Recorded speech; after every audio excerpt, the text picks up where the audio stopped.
Shalom saudaraku, bagaimana kabarnya? Kembali berjumpa dengan saya Susi dalam program Tuntunan Ilahi. Mari kita berdoa, kami bersyukur kepadamu buat kesempatan yang indah di mana kembali kami boleh belajar firman-Mu. Berbicara lihat Tuhan, kami siap mendengar dan melakukan firman-Mu.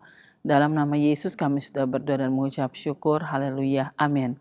Puji Tuhan saudaraku, hari ini kita sampai di hari yang ke-297, saya memberikan judul Orang Kaya yang Bodoh.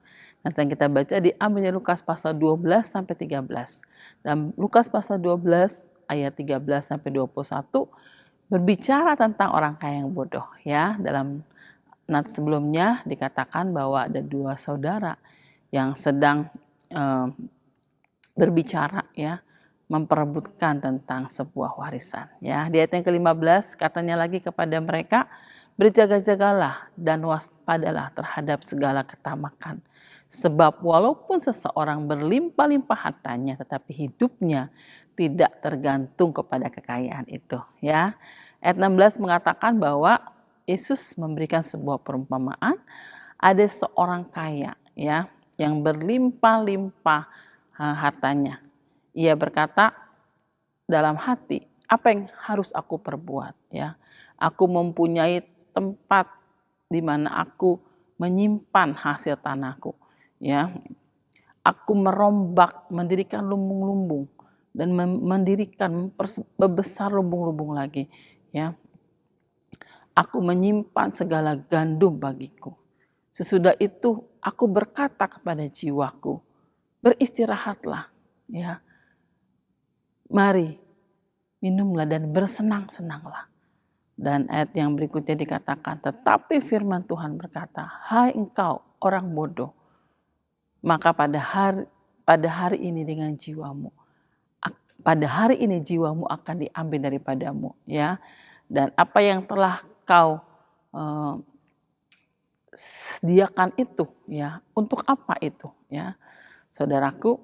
Demikian pula dengan orang-orang yang hidupnya mungkin banyak dihabiskan untuk mengumpulkan harta di dalam dunia.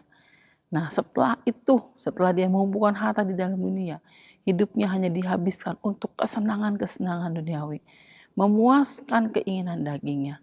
Dan dia berkata seolah-olah hidupnya mungkin 1000 tahun lagi. Dia begitu bersukacita dengan apa yang dia miliki.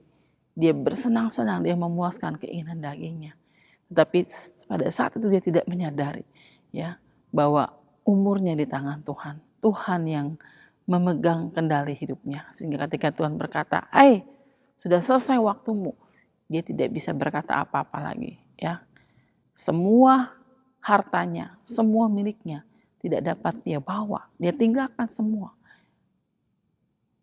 Dan ketika dia menghabiskan banyak waktu di dalam dunia ini hanya untuk memuaskan keinginan-keinginannya, maka akhirnya pun dia tidak mempersiapkan apa-apa untuk hidup dalam kekekalan. Ya, saudaraku, biarlah kita tidak menjadi orang kaya yang bodoh. Bukan berarti tidak boleh kaya. Ya, Tuhan mau dengan kekayaan kita akan melakukan sesuatu sesuai dengan kehendak Tuhan. Ya, membantu pekerjaan Tuhan, menolong orang yang membutuhkan, dan sungguh-sungguh kita bisa mempermuliakan Tuhan dengan harta yang kita miliki. Ya, oke saudaraku, dan yang akan kita baca besok diambil dari Lukas pasal 14 sampai 15. Tuhan Yesus memberkati kita semua. Shalom.